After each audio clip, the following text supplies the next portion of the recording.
Кніга лічбаў, раздзел 6. І казаў Господь Маісею гаворачы: «Аб'яві сынам Ізраіля і скажы ім: калі мужчына або жанчына складуць зарок назіру, каб пасвяціць сябе Господу, і хай яны устрымаюцца ад віна і ўсякага, што мае ап'яніць. І хай не п'юць яны восаду з віна і ўсякага іншага пітва, што выціскаецца з вінаграду, і хай не ядуць свежага вінаграду і сушанага.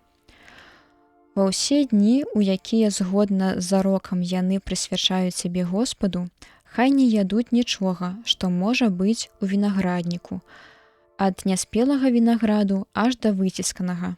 Увесь час аддзялення яго хай нажніцы не дакранаюцца да галавы яго, аж да заканчэння часу, на які ён прысвячае сябе Господу.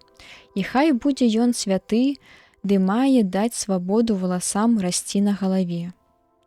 Увесь час прысвячэння свайго не павінен ён падыходзіць да нябожчыка.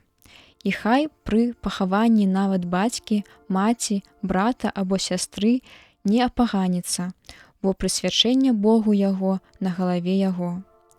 Ва ўсе дні аддзялення свайго хай святым будзе для Господа. А калі хто раптам пры ім памрэ, апаганіцца галава прысвячэння яго, то што хай зараз жа паголіць галаву ў дзень ачышчэння свайго, гэта значыць у 7-й дзень. У 8-й ж дзень хай прынясе 2 туркавых або 2 маладых галубоў святару да уваходу ў палатку сустрэчы. І хай аднаго прынясе святар у ахвяру за грэх, а другога ў ахвяру цэласпалення. І хай аднаго прынясе святар у ахвяру за грэх, а другога ў ахвяру цэласпалення. І хай ачысцяць яго, бо зграшыў ён дзеля нябожчыка. І ў той дзень хай асвяціць галаву яго. І хай прысвяціць ён Господу дні аддзялення свайго, прыносячы ў ахвяру ягня аднагадовае за злачынства. Такім чынам, аднак, каб дні папярэднія былі несапраўднымі, бо прысвячэнне яго абняславілася. Гэта закон прысвячэння.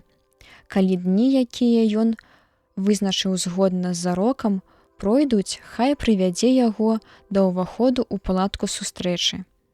А ён хай прынясе сваю ахвяру Господу, адно аднагадовае ягня без загана, у ахвяру цэласпалення, і одну аднагадовую авечку без заганы у ахвяру за грэх, ды аднаго барана без заганы у ахвяру прымярэння. Таксама кошык хлябоў прэсных, запраўленых алеем, з мукі пшанічнай, і апраснакі без рошчыны, запраўленыя алеем, і ахвяру з ежы, і ахвяру да ўзлівання кожную асобна. Святар хай занясе гэта перад Господам і ўскладзе ахвяру за грэх і ахвяру цэласпалення. А барана хай прынясе Господу ў ахвяру прымярэння разам з кошыкам праснакоў, і хай ускладзе святар ахвяру з ежы ў ахвяру ўзлівання.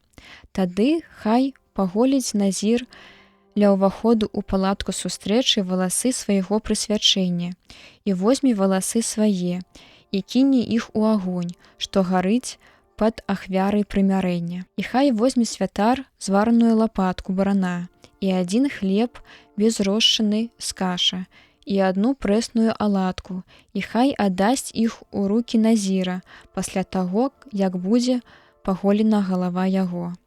І хай святар дары узнімі перад Господам. Гэта будар святы, які належыць святару, апрача грудзіны ўздымання і пляча, адкладзенага на ахвяру. Пасля гэтага назір можа піць віно. Гэта закон адносна назіра, які прысвяціў ахвяру сваю Господу ў час прысвячэння свайго, апрача таго, што набывае рука яго. Згодна са сваім зарокам, што даў ён, павінен ён так рабіць паводле закону прысвячэння свайго. І казаў Господь Маісею гаворачы: «Скажы Аарону і сынам яго: так дабрастаўляйце сыноў Ізраіля і кажыце: хай дабраславіць цябе Господь і захоўвае цябе. Хай асвяціць цябе Господь святлом твару свайго, і хай злітуецца ён над табою, і хай зверне Господь аблічча сваё да цябе, і хай дасць цябе супакой. І хай так прызываюць імя маё на сыноў Ізраіля, і я буду іх дапраслаўляць.